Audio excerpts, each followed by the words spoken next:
manufacturing, and engineering, they assume different but related roles within the company. The first speaker works as a program engineer in IMI's Automotive Camera Business Unit.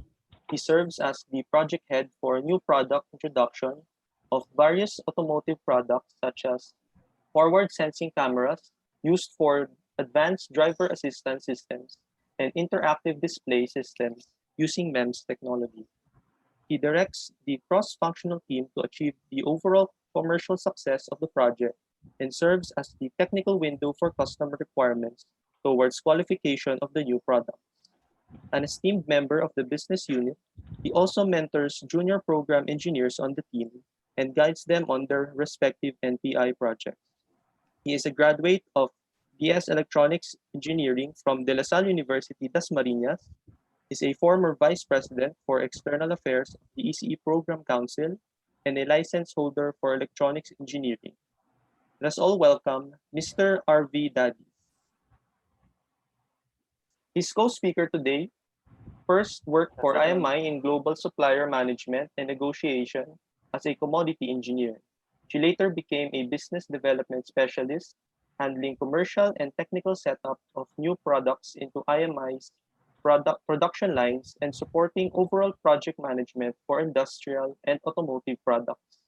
She is currently a NPI engineer under the Central Engineering Department at IMI Philippines, focused on the deployment of power modules for electric vehicles. She is also responsible for technical project management, coordinating the upstream and downstream integration of the new products from product design until mass production. She is a graduate of BS Applied Physics from the University of the Philippines, Diliman, and is a former vice president for external affairs of the UP Physics Association. Please also welcome Ms. Justine Carpio. With a combined experience of nearly 10 years in project management for customers in the Asia, Europe, North America, and Australasia, they are here today to speak to us about project management fundamentals. All right, let's give a warm welcome to Justine and Arvee, guys. Turn on your mics. Round of applause, please.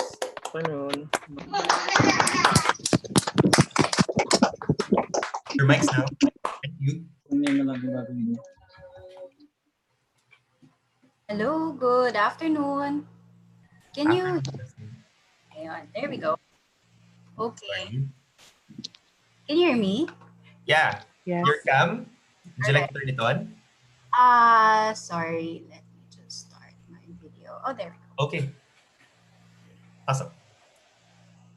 All right. So, just to give you a more in-depth background about what we do, I would just like to show this video about our company so you have a better background on what it is that we do exactly on a day-to-day basis. So let me just start the video. Let me know if there are any issues at the start, and then I can replay it if ever.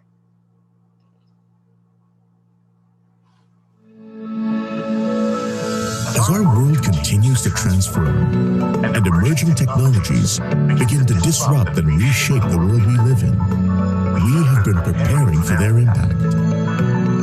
For us, to live and breathe technology is a way of life. We are Integrated Microelectronics Incorporated, or simply IMI, deeply involved in game-changing and radical transformations in technology solutions. 4 decades of experience have prepared us to conquer continents.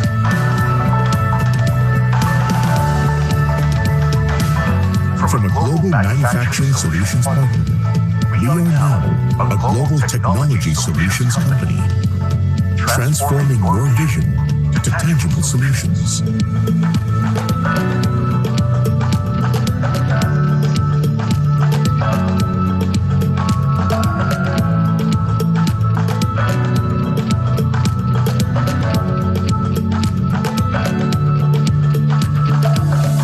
Continuing our legacy of growth and innovation.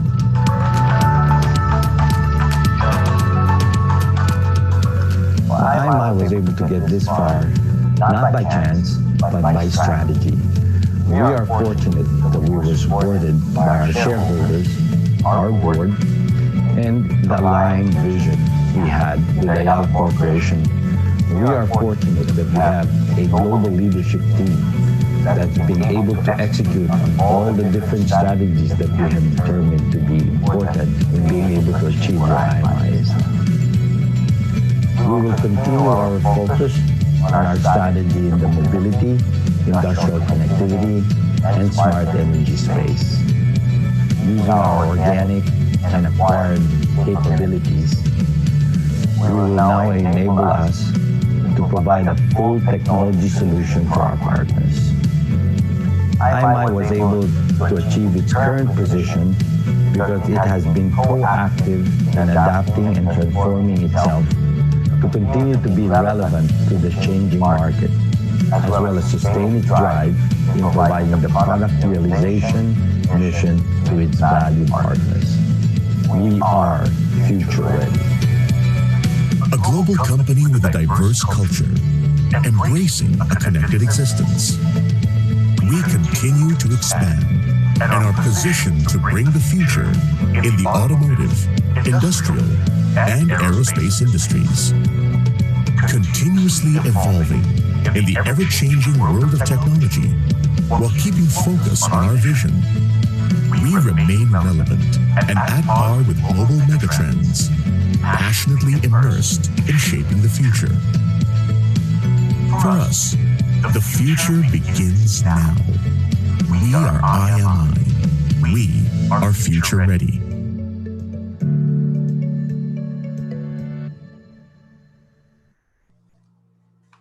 Okay. Hi.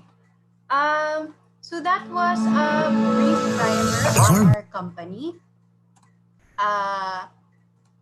So let me just, sorry, I need to reshare. So as Justin was mentioning, so we're a proud Filipino-owned company with a global footprint. So we do manufacturing of parts relating to automotive, industrial, and medical. So if you're familiar with PCB assemblies, I think in the electronic subject, you do PCB etching, right? So we do the assembly of PCBAs on our side for, as mentioned, various fields like automotive, industrial, and medical. And we also do box build assembly of certain component that goes into these sectors of manufacturing. Okay, so I think we can proceed to the next point in the topic. Okay, yeah.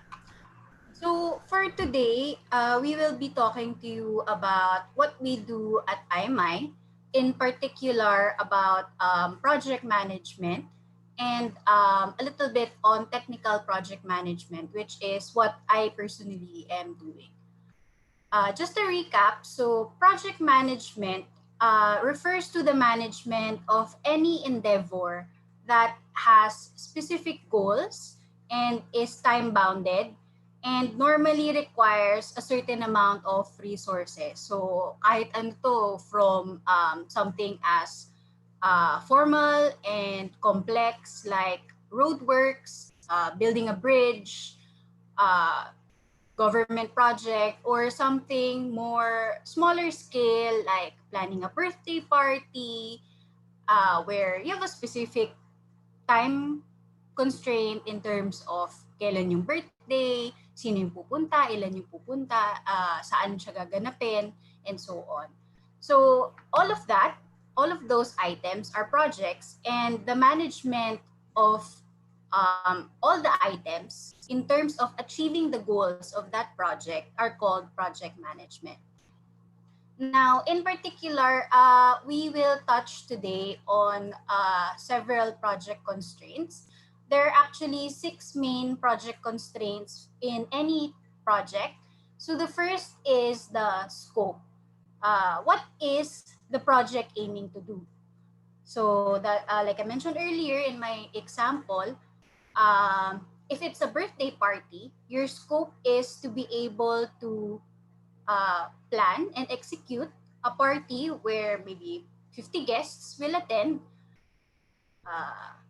yung birthday celebrant is, let's say, 7 years old. It's a 7-year-old birthday party. Saan ba siya gaganapin? And so on. Or more specifically, let's go to let's say, project that you guys are more familiar with. For example, building a power supply, which I think you still do in your electronics 1 subject, right, Josh?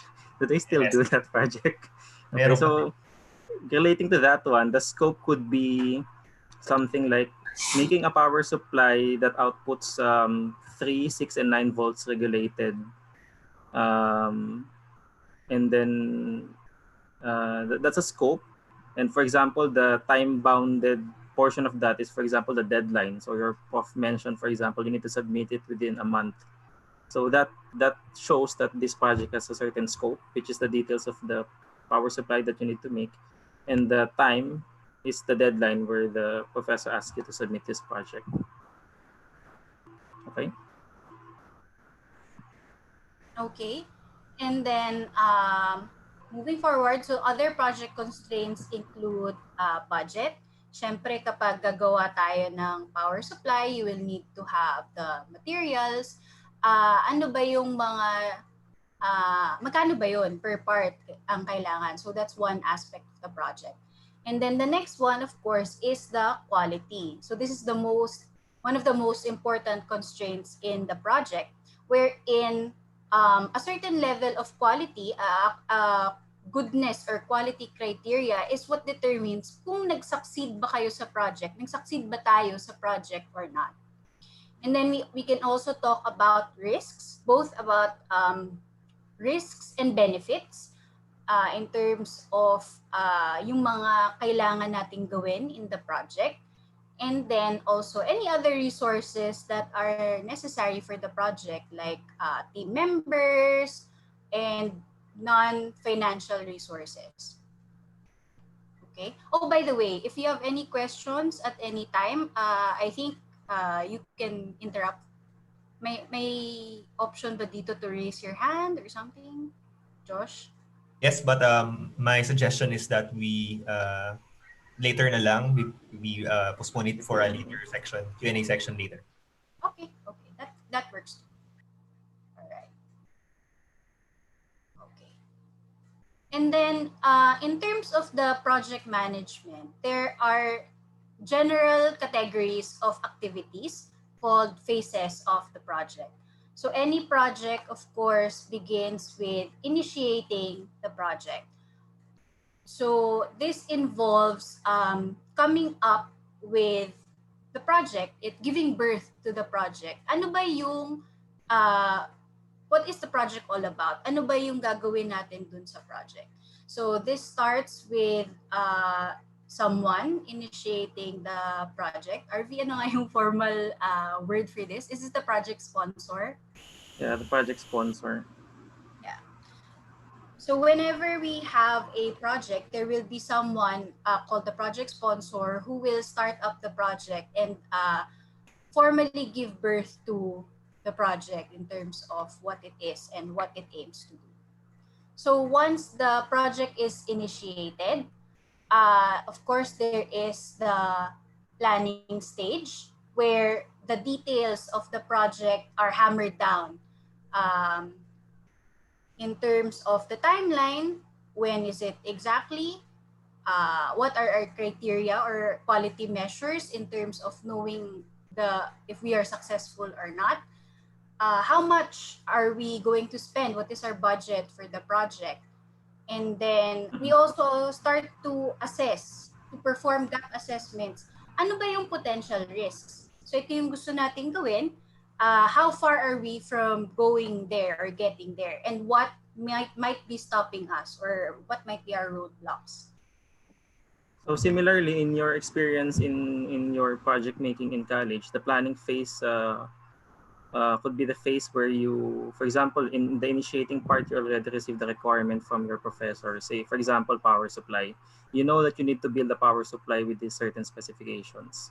And then during planning, this is where you allocate your resources. So you have your resources first, the people, you have your group, you delegate tasks to them. Say one people do the schematic design, one one person do the list the sourcing of the components of the design. For example, checking on the resistors, the PCBs available in the market, and then consolidating all this to come up with a timeline when you will be able to finish your project.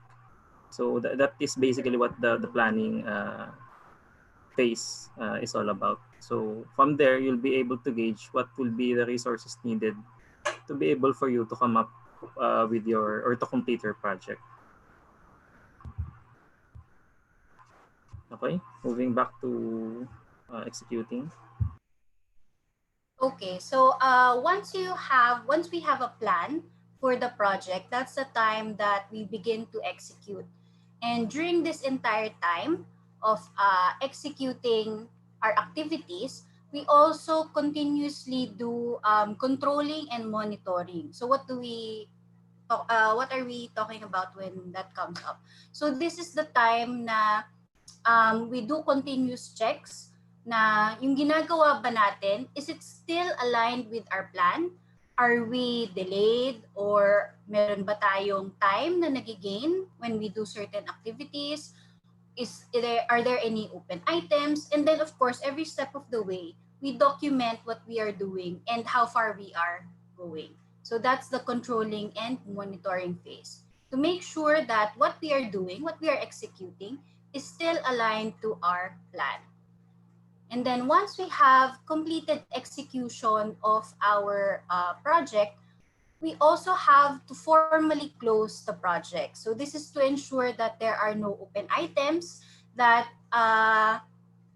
we are really able to get a consensus with all of the stakeholders ng project. For example, yung sa power supply na project, if it's a group project, there has to be an agreement between the entire team and the teacher na talagang natapos na yung project and it was concluded as per plan.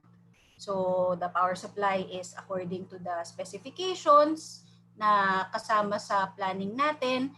We're not over budget, wala tayong naiiwan na items na kailangan gawin, and so on. Okay? Anything to add, Arvee? In this case, the project closes pag chinek na ni Sir Ariola yung project niya at gumagana o hindi.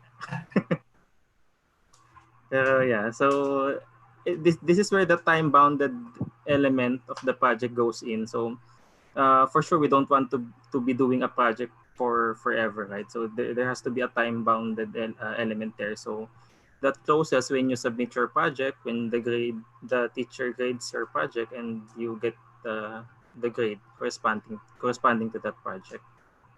So going back lang dun sa controlling and monitoring. So during the execution part, this is where you take all your plans in action. In the controlling and monitoring, siguro in the perspective sa college students, this is more being done by the group leader. So the group leader usually checks kung is the one that I have assigned to design the schematics doing it on time. So is the one that I've assigned to do the sourcing of the parts doing it on time. So we can say that the project manager could be in similar way acts as the project leader in your respective projects in colleges. Okay. Okay. Next. So going back to this slide about the constraint. So the role of a project manager is actually to ensure that all of these project constraints are given the right attention. So depending on the complexity of the project, possible na mas kailangan bigyan ng pansin yung scope if there are a lot of items to be considered. For example, in our line of work, we can have complex projects which have about maybe over 300 components with around 30 processes na kapag may binago ka in one aspect, magkakaroon ng effect sa ibang aspect. So, doon magkakaroon ng specific attention in terms of the scope.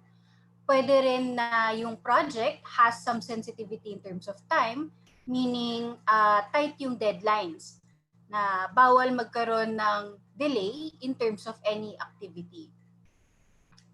So the project manager, if there are any concerns in terms of the schedule, kunwari may delay, will be the one to ensure and monitor na meron bang activities na pwedeng i-pull in or ipagsabay and so on, so that we can still meet the schedule as per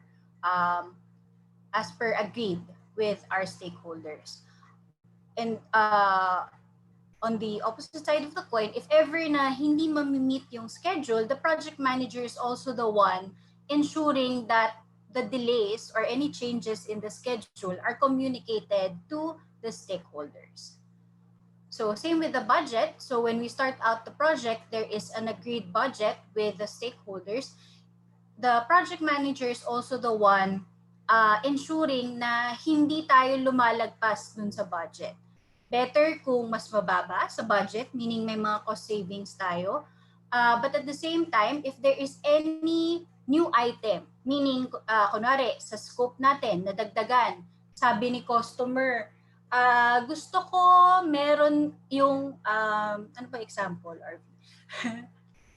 Go back to Sorry. So for example, a simple layman's example is yung sa birthday party. For example, yung nanay ng birthday celebrant, biglang gusto ng magician sa party. Siyempre, pagka merong additional item, may dumadagdag sa ating scope, dadagdag din yun sa budget. Meaning, kailangan natin ng pambayad dun sa magician na last minute gusto ni client. Okay? And then, the project manager is also the one directing the team to ensure that the quality is met. So, ano ba yung criteria na sinet at the start of the project? Siya din yung mag-ensure that they are still on track to meet that quality. Same with the risk. The project manager is the one who leads the team in terms of checking if there are any risks, any gaps to the plan. So for example, dun sa ating birthday party example, yung magician na gusto ni client hindi available sa date ng birthday party. So that's a risk. Hindi magagawa yung gusto ni client. So what can we do to manage that risk? Meron ba silang number 2 pick in terms of the magician? Or are they willing to move the party to a different date? So on and so forth. So that's one of the things that is being done by a project manager, to take the risks and possible benefits, for example, and ensure that it will not hinder the success and closure of the project. And then lastly, the project manager is also the resource manager. So as the project leader or project manager, siya yung in charge sa lahat ng team members na kasama sa kanyang team for the project. And then siya din yung nag-i-ensure that all of these resources, all of these people work alongside each other and coordinated yung ginagawa nila. For example, sa birthday party, hindi pwedeng yung caterer, ang isa-serve niya ay Japanese food, tapos yung magde-decorate ng birthday party, yung theme naman niya ay Wild West, for example. So hindi magja-jive yung mga ginagawa nila. Hindi magiging coherent yung party kung walang magli-lead sa kanila na project manager to ensure that they are working together towards one project, one theme. Okay? So, Arvee, anything to add? And then for now, I think we can go to the case study. All right. So that's a flavor into what we do as a project manager. Balikan ko lang pala yung phases earlier. So just to also give you additional insight on what we do as project managers in IMI, we also go through these phases of the project whenever we have a new product introduction project or NPI project in our company. So initiating, the project is initiated when our sales team comes to us and says, oh, may customer tayo, nanghihingi siya ng quotation, and this is what they want us to do. So when that happens, a cross-functional team is formed. So hindi lang si sales team, kasama dyan si engineering, si program manager, project manager, and then anyone else that they might need in terms of the supply chain, the factory, and so on. So once a quotation is generated, so meron na tayong agreed price with the customer, we move into the planning stage. So dito, as I mentioned earlier, this is the time when details are hammered down. So gusto ni customer ng isang PCB assembly where components are mounted, ito yung ginagawa and so on. And ito yung gagawin ni IMI or ng team for the customer. And then we also figure out ano ba yung mga gaps dun sa gusto ni customer? Do we have all the equipment for all the processes that they want us to do? Do we have enough operators who are certified, engineers who are familiar with the technology? Kaya ba namin i-maintain yung mga machines kung bago siya and so on? And then once we have identified all the gaps, we have closed the planning, meron na kaming schedule, meron ng identified na yung budget, and so on. We now move on to executing. And then, as I mentioned earlier, throughout that entire time, we do controlling and monitoring of the project through what we call a document control center. So throughout that time, we document everything that we're doing, so that once we are completed, we have completed the project, we are done executing the project, we can close, and then we can just simply archive our documents.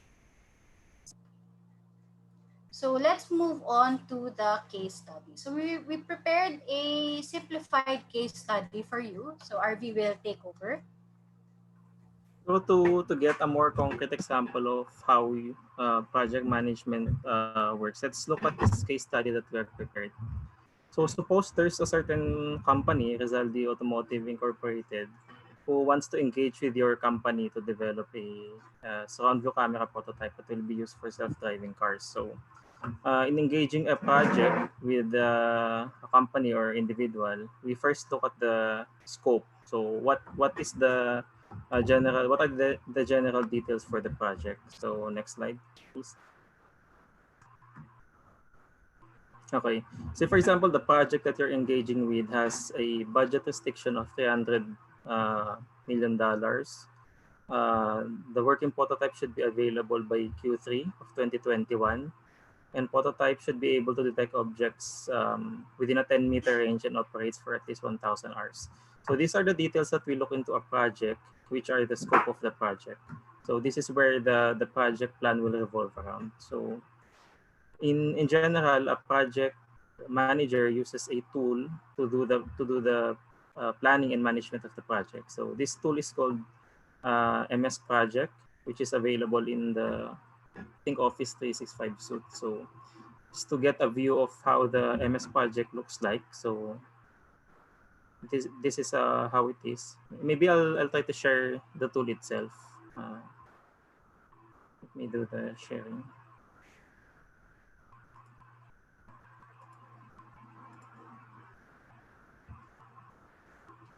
Let me know pag visible na sa inyo yung screen. Nice. Gantt chart. So this is a Microsoft project tool that we use in planning the project. So it's useful because you can see the linkages of each activity. So for example, this generation of project quotation, it is a subsequent activity for the submission of the quote itself. So you see the you can input the duration and the linkages. And then later on, you can generate the Gantt chart for which you can see kung ano yung takbo ng project mo. Am I on time? Are there items delayed, for example? So from here, in your MS project, you can input yung activities related dun sa deliverable mo sa customer. So for example, in this case study, it's delivery of prototypes to the customer. So nag-input lang ako dito ng activities that would most likely be within the scope of such an activity. So first block would be the RFQ process. So this is where you get the request from the customer to send a quotation. And then the closing activity for that one is awarding, meaning when you submit the quote and the customer, let's say, awards you the project. And then the next block would be kickoff. So of course you will kick it off with your team. So you define the members of the team, you lay down to them the scope, and then you form the team officially. Then from there, you generate kung ano yung project plan. Okay? Next block or next phase would be the design phase. So the team is already aware of the scope of the project, what you need to deliver. So from there, you will do your design. So usually you'll generate your first design concept, validate it to your first prototypes, do a design iteration if needed. So for example, may findings kayo sa first prototype nyo such that yung functionality na binanggit kanina, which is 10 meters and working for 1,000 hours are not met, then you have to do an iteration. And then from there, you do your validation for the new prototypes based on the iteration. And then you do some reliability tests to prove the functionality of your prototypes. And then after that, you do a design phase. So meaning you have proven na yung design sa prototypes na kailangan nyo is working based on sa kailangan ng customer. And the next phase would be industrialization phase. So this is where you start working on your real prototypes to be delivered. So activities could be procurement of materials, procurement of machines needed, optimization of your processes, and then the actual assembly. So the duration I put here are just arbitrary and just for your reference para magkaroon tayo ng isang working Gantt chart. So going back to sa requirement kanina, if you would recall, the requirement is Q3 of 2021. So if we look at the overall project, we would be doing that for 337 days and would end up in August. So we're still within the scope of the customer. Okay, so the items here naman depende kung anong field kayo or what field are you going to do your project management. So the activities would depend on that one. It's not limited naman sa manufacturing. There's also opportunity in project management for telecommunications, for example. Just to share my experience, so I did my OJT in smart communication. So at that time kami yung nag-deploy ng 5G sa NCR. So there's also project managers to which we communicate yung activities na ginagawa namin. So there are several opportunities in project management. Just the example that we showed here is in manufacturing. Okay, so I'll go back siguro dun sa slide.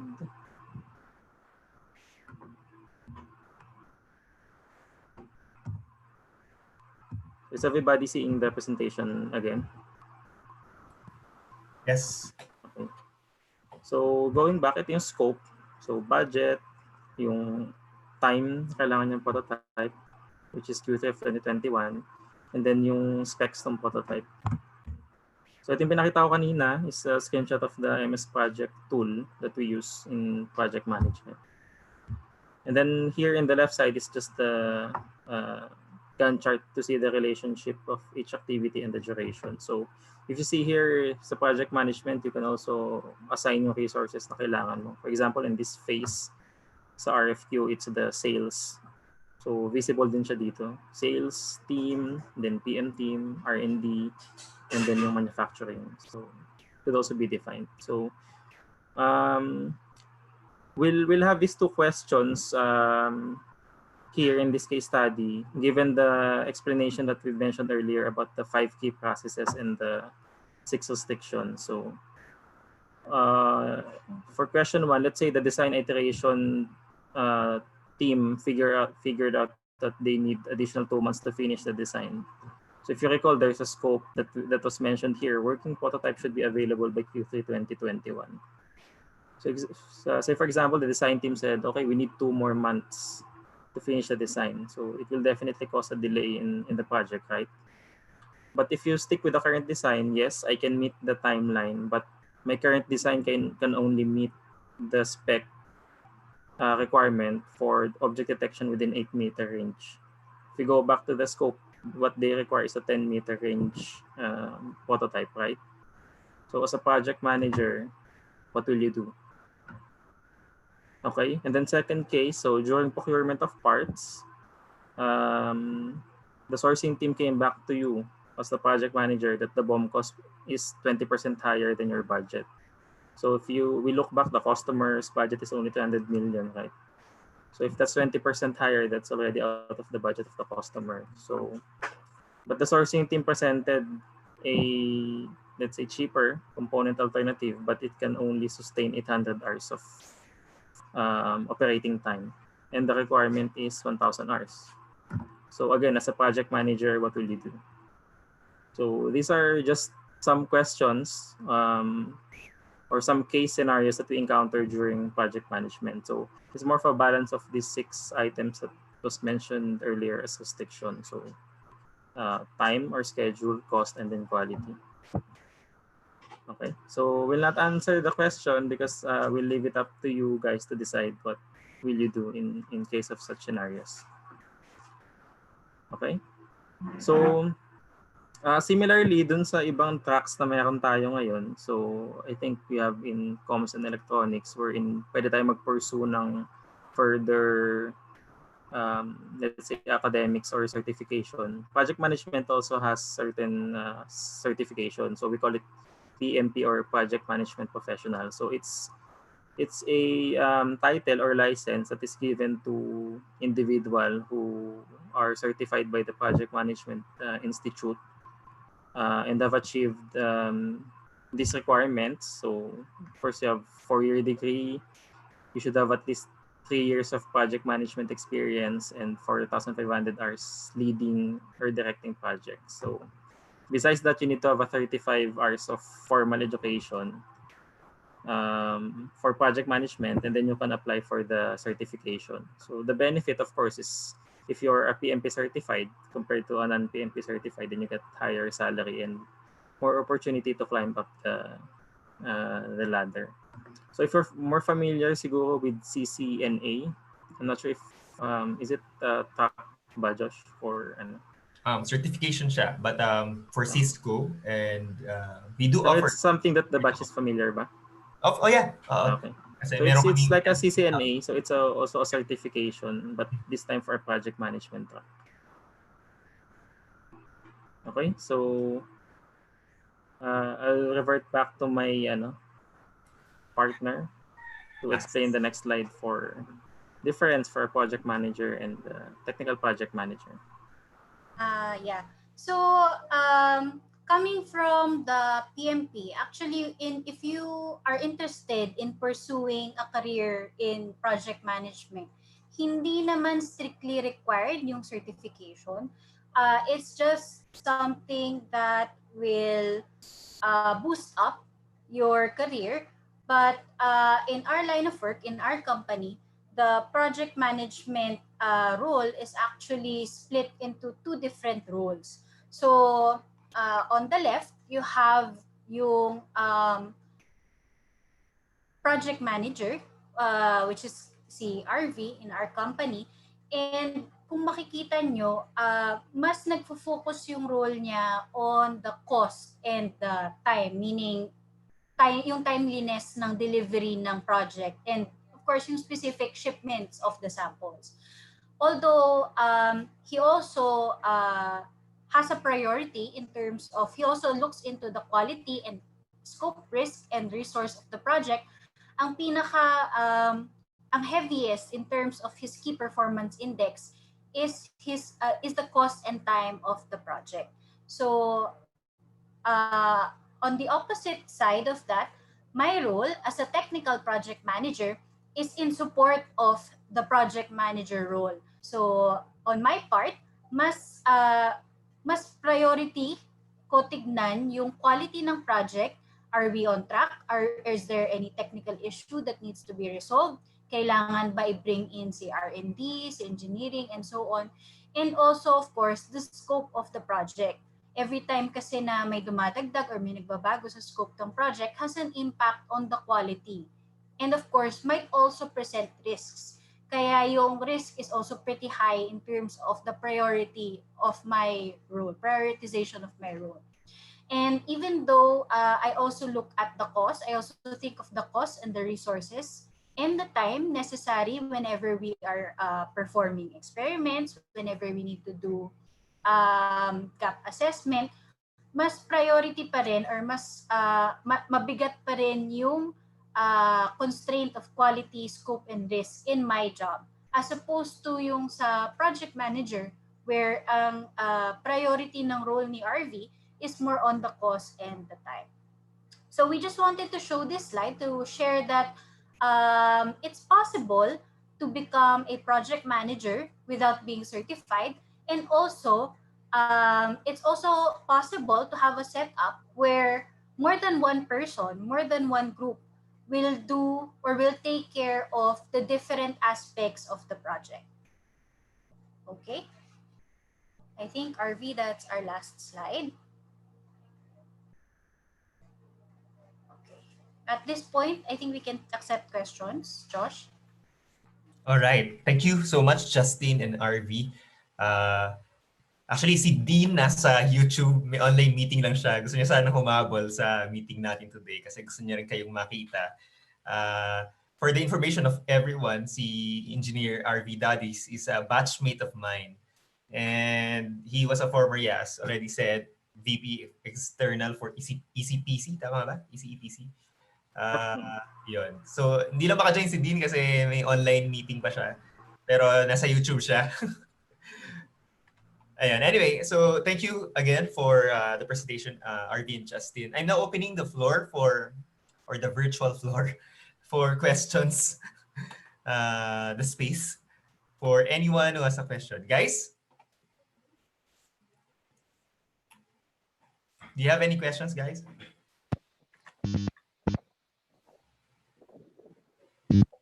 Yes, Ellie. Si Daka. Good afternoon po. Pwede po magtanong if ever Ellie, yung mic mo is kind of grounded. Don't touch anything. Okay na po. Medyo mahina. Can you adjust, try plugging in and plugging your mic or your headset?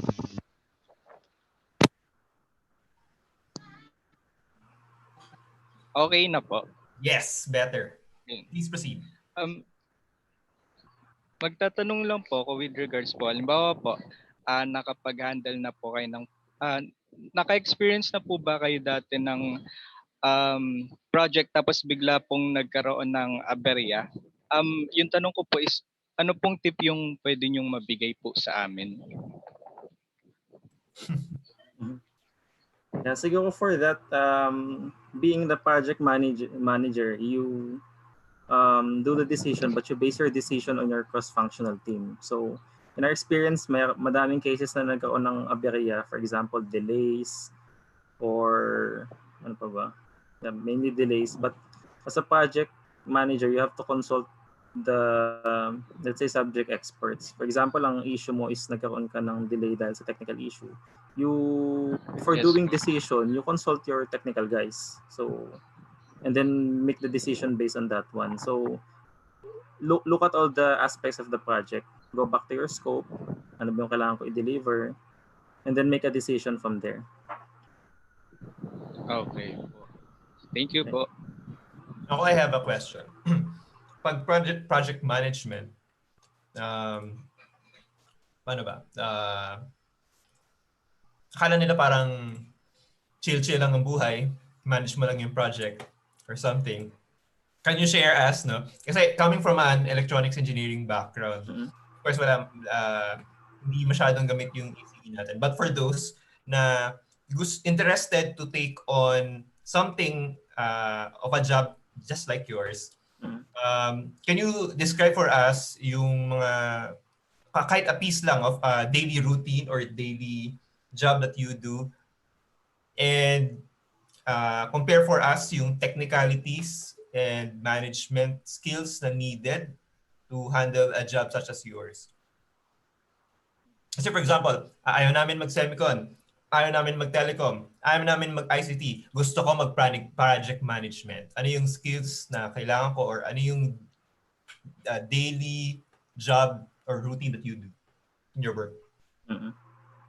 Siguro going dun sa skill, Josh, number one is communication. Because as the project lead, you are the voice of your team. So be it your communication to the customer, communication to the higher management, ikaw yung parang focal person eh. So you need to be number one, well or good in communication. Second siguro, you have to be organized. Mhm. So since you do the planning, you do the checking with your team, are the items delivered on time? Are they being done as how they should be? So siguro just to share siguro my experience. And I think alam naman ni Josh, I'm not a very well organized person since college. So at first medyo nahirapan ako kasi ang dami kong kailangang i-monitor eh. Unlike kung, for example, I'm in a technical field, say for example, sa semicon doing test engineering. Ang comfort zone ko lang is dun sa equipment ko, for example, that I maintain yung test equipment. But going into project management, ang daming scope. So first, I have to be organized and I have to be well in communicating things. So communication, it's two-way. So from the customer, from the management to your team, and then from your team to the customer to the management. So in terms of day-to-day siguro, we're filled with meetings and reading emails, and it's basically how you would imagine siguro an office job would be. Thank you, Arvee. Maybe. How about you, Justine? Yes, Can you please share to us yung usually day-to-day, a slice of a life in an NPI engineer? Justine? So sorry, I think I had connection issues for a moment.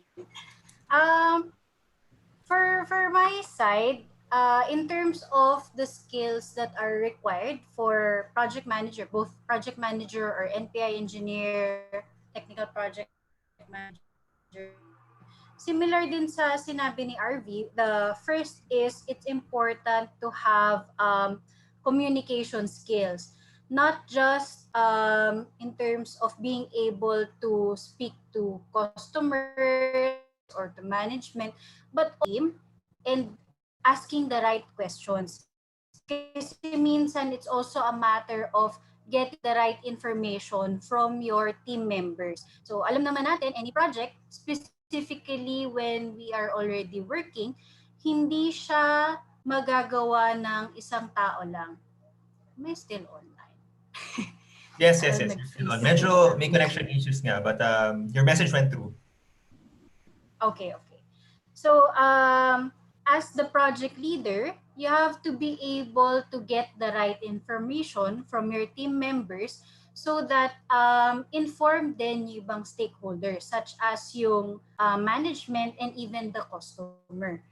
So, another thing is on the organization side, although it is true that it is a benefit kung organized kang tao, the most important thing there is that you have a handle on all of your project constraints. So may aware ka sa nangyayari sa project mo, aware ka sa ginagawa ng team members mo, and you have a handle in terms of managing the budget, the time, and all the resources that are necessary for your project. And then, I think another thing that is most important is a willingness to learn. Kasi every project, at least in my experience, in terms of NPI, every project is a chance to learn something new. Kasi the technology can be new, the product can be new, possible then new. So that your expertise is always fresh, is always new. So you have to be one that is willing to learn so that you can adapt to every project that you get. Actually, in terms of the day-to-day, that's the most exciting part. Kapag NPI engineer ka or project manager ka for an NPI project, every day is something new. So for me, a daily routine is meeting up with my team. So at the start of the day, we check in with each other. Ano ba yung nangyari sa line kahapon? Ano yung mga technical issues na na-encounter? May mga defects ba? paano natin i-resolve, and then what are the actions moving forward so that in the long run, hindi natin mauulit yun. So I guess one concrete example I can mention is we encountered some dents on our product. Meron kasi kaming live product na tumatakbo ngayon, nakaka-encounter kami ng dent. And it's possible that it is being caused by yung gripper ng product while it's in the production line. So, nag-uusapan ng team, ano ba yung immediate actions na pwedeng gawin?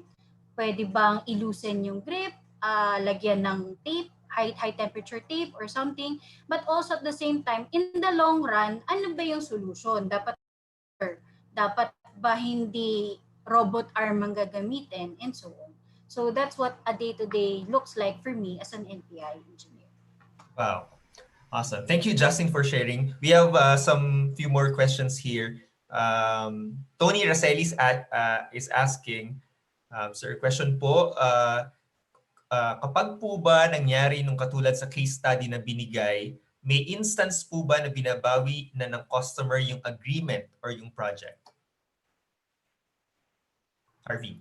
So on a commercial side, usually when we engage yung projects, we have certain contracts in place. So that protects the parties dun sa mga cases na ganyan. For example, na potentially magka-legal implications. So depending on how you set up the contract, but usually before you engage in a big project na tulad ng ganyan, there's a contract that binds the two parties together. So they cannot just, let's say for example, pull out the project from you.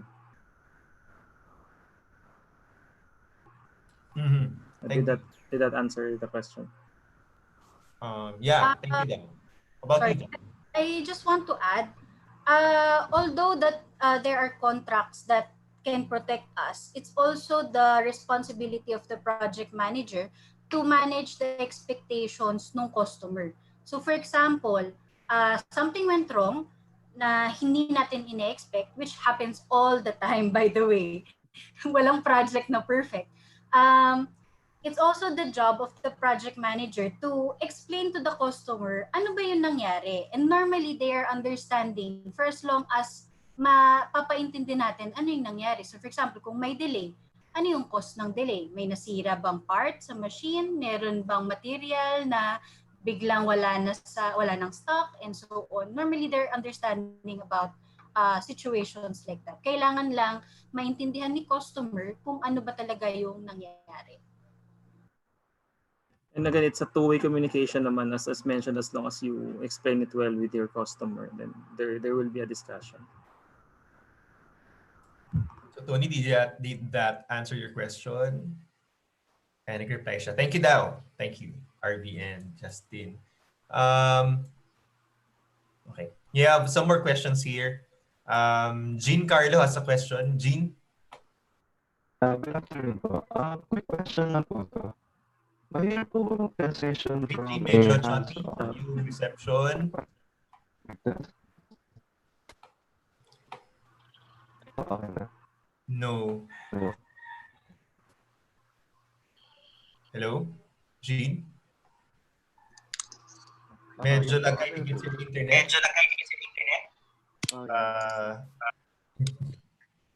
I'll ask your question. Ba? Okay na po ba? Sige po. Okay, all right.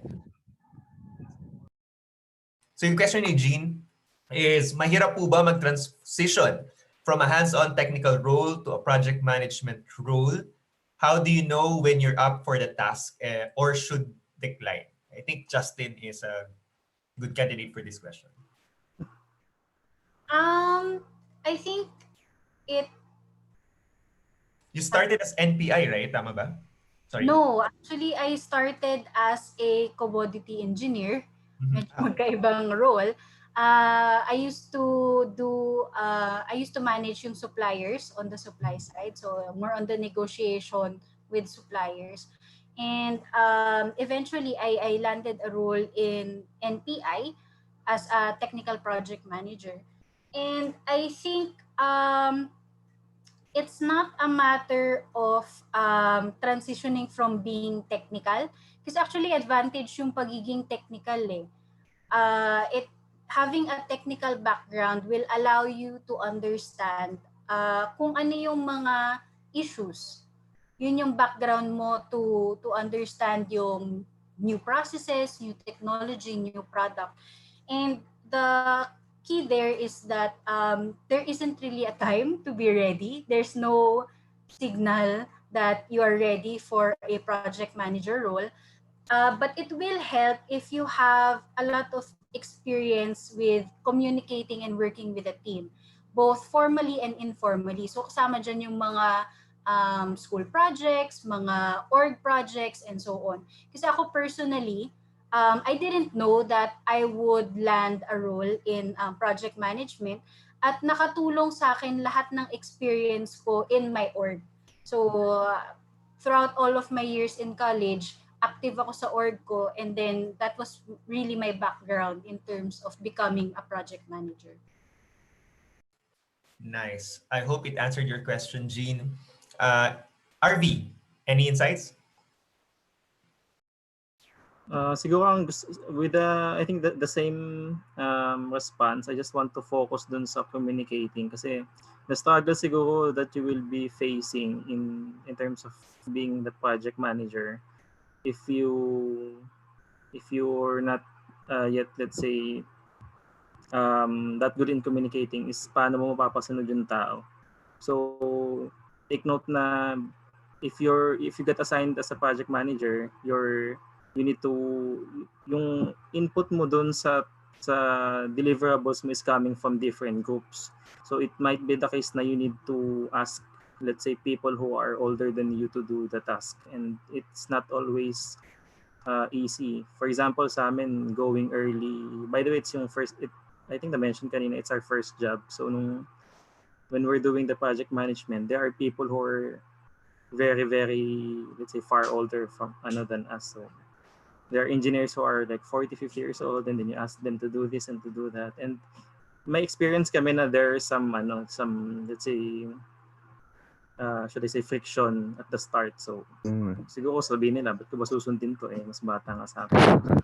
That's the challenge actually, how you, kumbaga, sa Tagalog, paano mo kunin yung kiliti ng team members mo.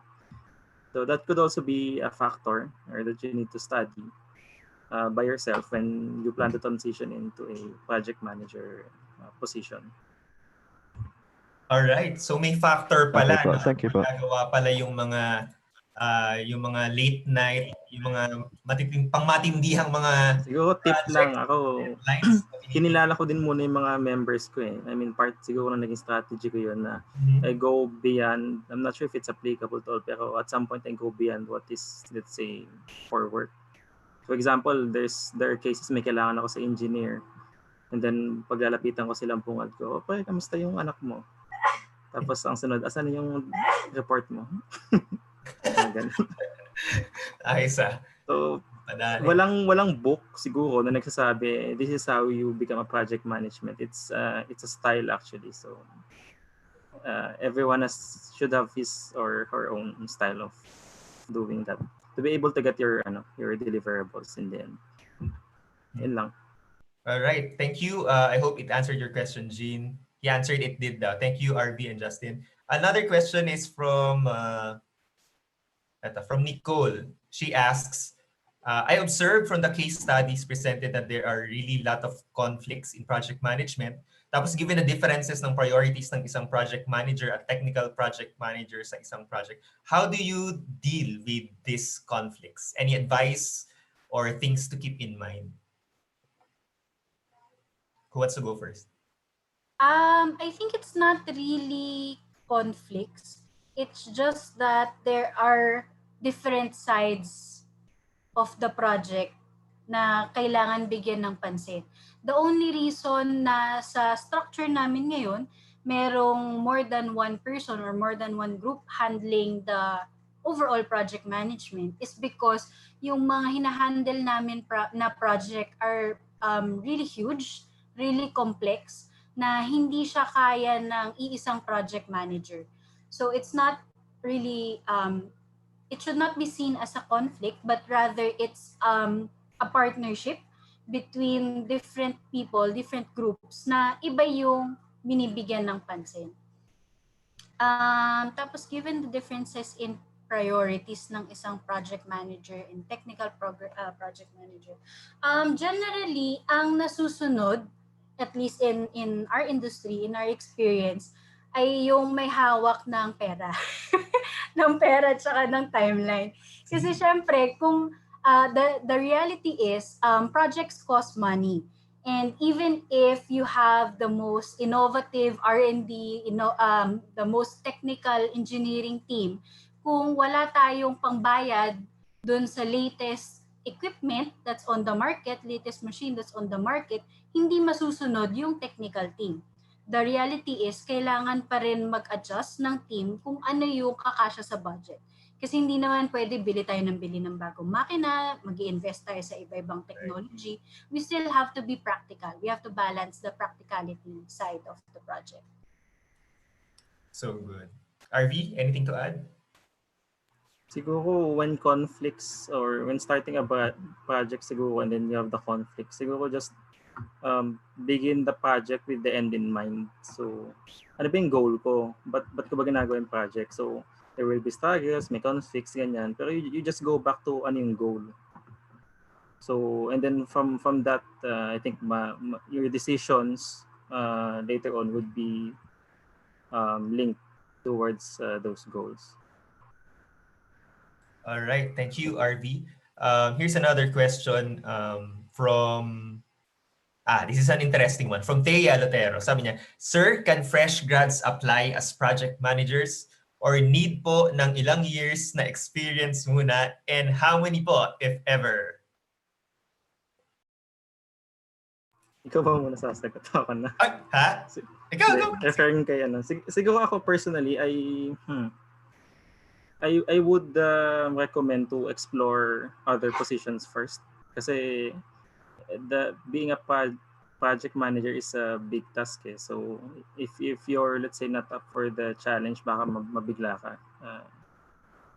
So personally, I would prefer or I would suggest na you start siguro with certain positions first. For example, get a feel of what the company does. Let's say you land a certain position in a company.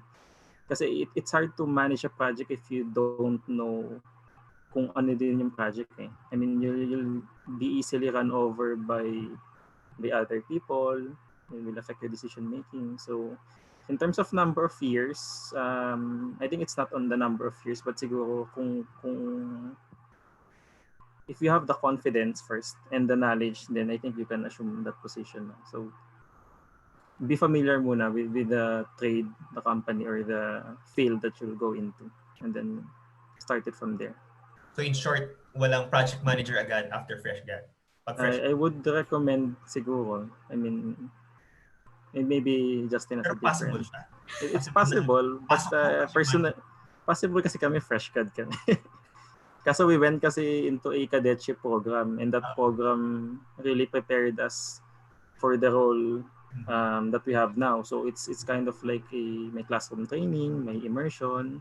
And not all companies kasi offers cadetship. If you get into a cadetship, that would be great.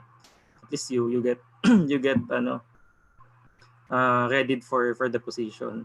In some companies kasi cadetship is like management trainee. So they get fresh grads to be successors dun sa position. So if you can get a position for cadetship or management trainee, that would be good. If not, then siguro start muna dun sa familiarization. Alright. How about you, Justine? Sorry, I slightly disagree. May conflict na agad. How do we manage conflict? Pero my view is that to answer it straight, yes, you can go into it as a fresh grad. Pero like sinabi ni Arvee, it's not easy. You have to be ready to run a team. For example, normally, yung mga team members mo, especially if you're the fresh grad, ang mga team members mo, they have had years of experience. So that's something that you have to be prepared for. I think it will help if you have really a strong willingness to learn, especially from your teammates na mas nakakatanda, meaning mas marami na silang na-experience na project, mas marami na silang alam in terms of the technologies. But also at the same time, you have to have that confidence. Not sure sa akin lang, nawala yung audio. Ayun. Nawala ba? Wala Hindi, yun. it's okay. Okay siya, Arvee. Okay, baka sa akin lang. Go ahead, sir. Yeah, so it's possible, but it will entail some learning from the part of the project manager to really learn from your team members and what it is the company does and what should be done. So yun, possible pero it's not gonna be easy. All right. But it's possible. So possible. Kay Yes. Arvee, not recommended. Kay Justine, go! Okay. It's a good conflict. So it's for the students too. Thank you daw, sabi ni Thea, Justine and Arvee. We have another question, perhaps the last question for the students. Sabi niya, question po sir, ano po yung mga decisions na pwede gawin ng project manager immediately sa mga pagkakataon na malapit na deadline? Tapos may problem na hindi na po kailangan ng immediate permission from administration or higher authority. Can you give an experience kung meron?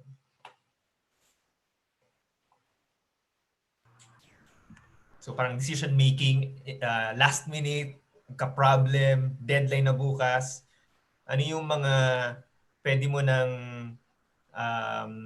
tirahin, is-solve without letting the higher ups know or asking for their permission? Ako personally, depende sa sa impact ng decision na gagawin mo. Siguro to cite some specific cases, meron kaming issue before na shipment yun ng part and then nagka-problema dun sa forwarder na naka-assign to deliver the part. So we had to sort to looking for other options. Madidelay na yung part sa customer kasi meron din silang timeline. So what I did is nagbook ako ng hand carry. So, if you're not familiar, yung hand carry is an expensive way to transport goods kasi mag-hire ka talaga ng taong personally magdadala nun. So I think $5,000 yung cost nun versus 2,000 pesos na courier. But then again, if I don't make the call kasi, it would be a bigger problem kasi first, hindi mamimit yung customer yung timeline niya, there will be escalation, babalik din sa akin yan. So I had to make the call. Siguro the part lang doon is you have to be responsible in your decision. So when I did that and then lumabas yung financial doon, then I had to explain it to my boss and then say na ito yung basis ko for doing that decision. Nice. So I think yun medyo maliit pa. So depende din kasi sa una sa scope ng decision mo, how big will your, kasi decisions are always di ba, parang it's hit or miss. Will your decision be for the good or will it be for the bad? So ano yung effect if that decision is actually the wrong one that you made? And then ano naman yung kapag good? So you have to weigh it So yun, maybe Justine can add some points. How about you, Justine? Yes. So like what Arvee said, it's really a case-to-case basis. It depends on what the situation is. Sometimes the situation can be resolved by decision from you as the project leader. May times din na kailangan mo ng opinion ng team mo from your technical team to be able to make the decision. I think the important things here is that as a project leader, you have to remember your 6 constraints. So for example, pag dinecide ko to, ano yung impact sa scope? Ano yung impact sa timeline? Ano yung impact sa cost? So you have to weigh it. Possible na, like yung example ni Arvee, mamimit mo yung timeline, yes, pero magkakaroon ka naman ng impact sa cost. But at the same time, you also have to weigh, ano ba yung magiging impact to the customer and possibly to the management. To the business itself. Yes, to the business itself. So if it's a net positive, then it is a good decision to go through with that decision, to pursue that activity or decision. But overall, we also have to remember that communication is still the key. So if there are any delays or issues that come up close to our commitment deadline, especially kung wala tayong nakikitang viable solution in the near term, the most important thing is to communicate. So first, to communicate to your team members, to your immediate superior na ganito yung nangyari, and then ganito yung magiging implication because we will not meet our commitment. And lastly, we also have to communicate it to the customer so that we manage their expectation. So, unfortunately, reality na minsan hindi natin nami-meet yung expectation ng customer. And that's okay. So, we have to remember that that's okay. And that's just the reality. Ang important dyan ay whenever we communicate to the customer and to everyone involved, we have all of the information ready na, chinek ko na kasi yung ganitong option, ito kasi yung nangyari, and it really will need this amount of time or this amount of money or this amount of resources to resolve the issue. And although possible na may magalit, especially yung customer, normally if we come to them with all of the facts and with potential solutions, they are normally accepting in the end. Kasi kahit sila as a customer, alam nila yung mga hardships, yung mga possible logistical issues na na-encounter natin sa industry. All right. Thank you very much. Thank you daw, sabi ni Jolo, for the answers. Perhaps my last question for both Arvee and Justine is this. Siguro, there are some students who might say na parang, nako, after 5 years of my education in ECE sa De La Salle University, Dasmariñas, I feel na medyo hindi ata linya ko talaga yung pagiging ECE, electronics, or communications, or ICT. Feeling ko yung puso ko talaga nasa management. So parang gusto ko lang mag-take ng board exam so that I could be recognized by the state as an engineer, para din naman trophy ko siya. Pero parang mas gusto ko o napupusuan ko na mag-take ng something of a more corporate role, just like you, project management. So the question is, magkano ang starting?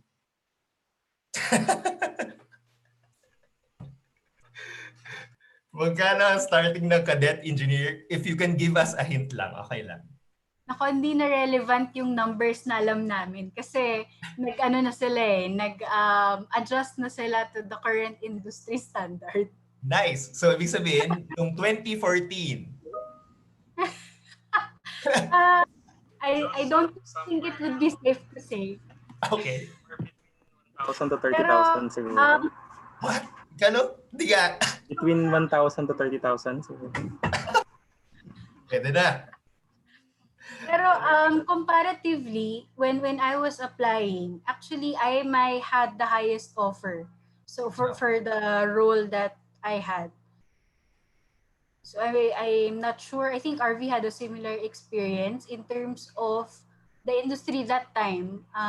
It's one of the most competitive offers that I received, both financially and also dun sa benefits. So siguro yun yung final answer ko na you also have to look at the overall package. So it's not always about the money.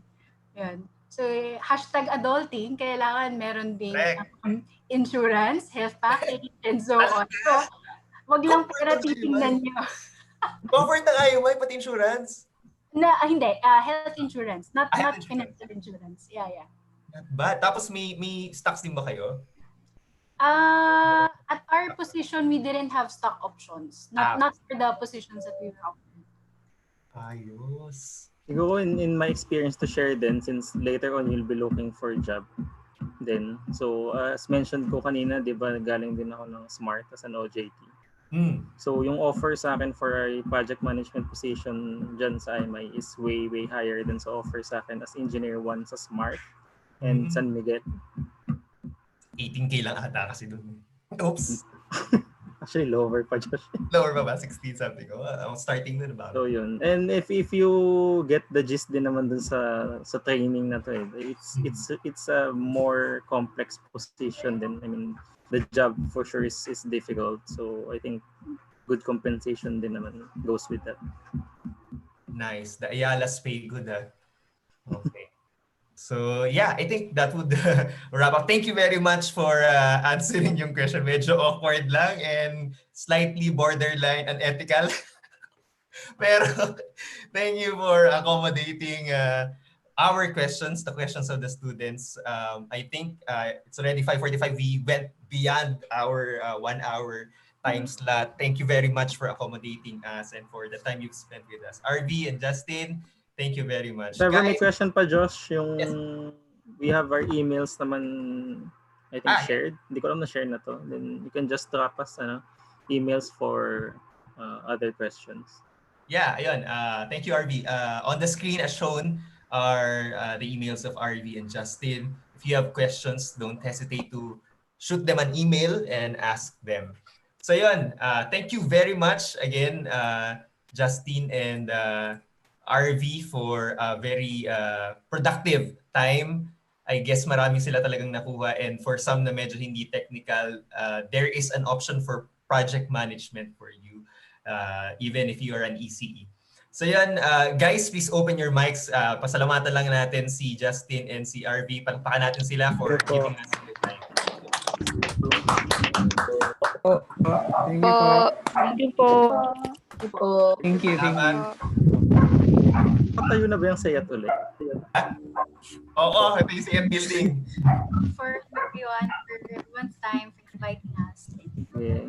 Thank you also for the opportunity. Yes. I hope to see you, Arvee and Justine, soon. Thank you again, and bye-bye. God bless.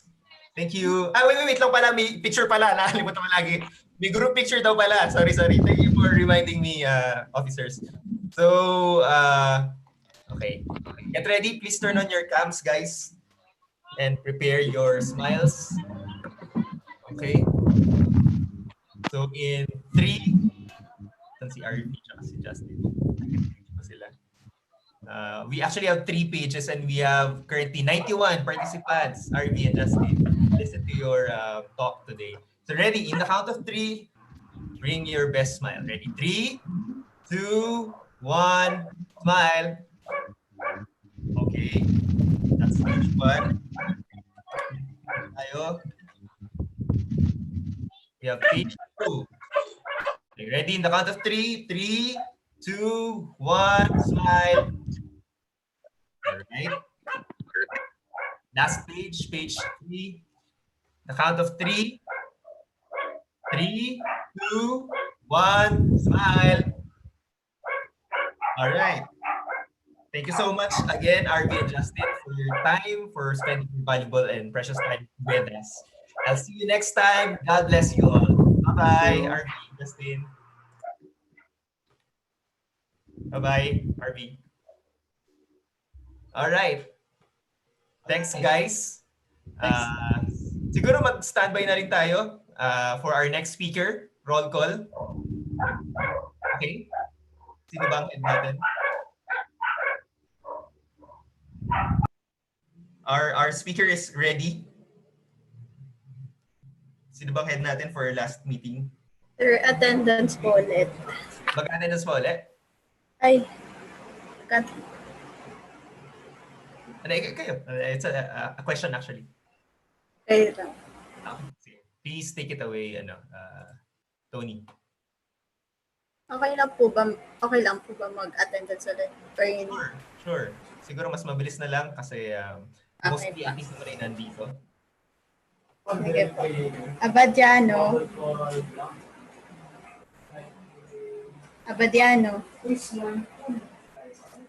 Acuña. Present. Adaw. Present. Anarna. Present po. Angeles. Present. Arbutante.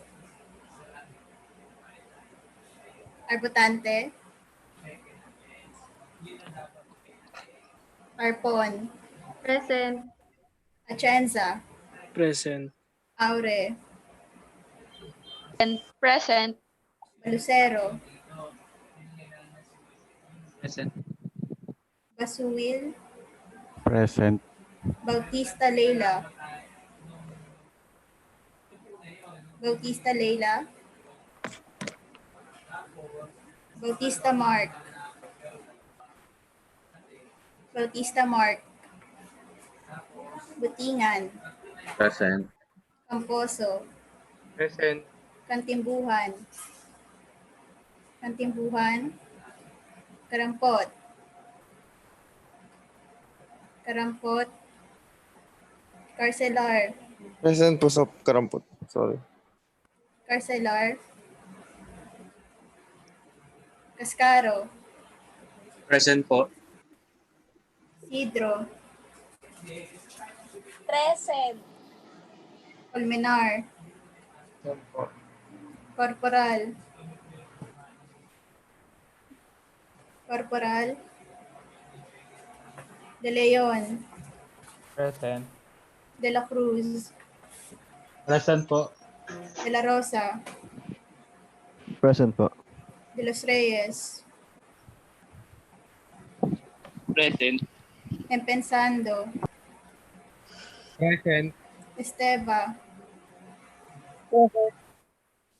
Estrada. Present po. Galinato. Present. Gamboa. Present po. Gatchalian. Present. Leyan. Leyan. Present. Habay-habay. Present po. Hayag. Present. Ilot. Present. Hombre Bueno. Present po. Lalas. Lalas. Present. Luterio. Luterio.